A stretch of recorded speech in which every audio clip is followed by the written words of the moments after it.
ఇలాంటి తప్పుడు ప్రచారాలు చేసే వాళ్ళ నుంచే జగన్ గారు చేసిన మంచి పనులు అన్ని కనుమరుగైపోతున్నాయి. ఒకసారి చూడండి వీడు ఏం చెప్తున్నాడని ఒకసారి. 6,000 ఎకరాలతో శంషాబాద్ కట్టినట్టు గుర్తుపెట్టుకుంటది. అట్లనే ఇది కూడా ఒక 100-200 ఏళ్లకి సరిపడ Bhogapuram airport, first international airport in Andhra Pradesh కట్టింది చంద్రబాబు నాయుడు గారు.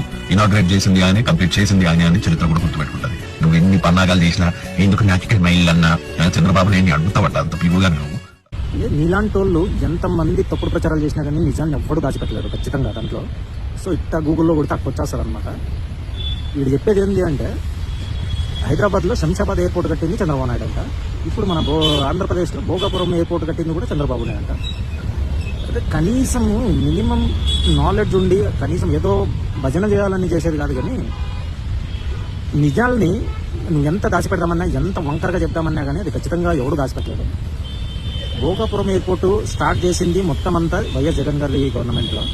ఆల్మోస్ట్ 90% ఫినిష్ అయితే మిగతా 10% ఫినిష్ చేసి రిబ్బన్ కట్ చేసి భోగాపురం ఎయిర్పోర్ట్ మొత్తం కట్టింది చంద్రబాబు అని ప్రచారాలు చేస్తారు ఇలాంటి వాళ్ళు.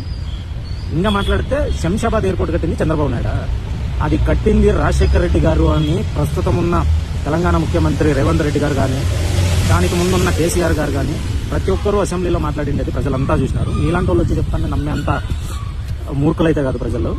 కనీసం ఏదన్నా మాట్లాడితే ఎవడో చేసిందే దాన్ని క్రెడిట్ చోరీ అంటారు కదా, మీరు ఖచ్చితంగా క్రెడిట్ చోరీ చేసే దాంట్లో నంబర్ 1 ప్లేస్లో ఉంటారు టీడీపీ పార్టీ వాళ్ళు.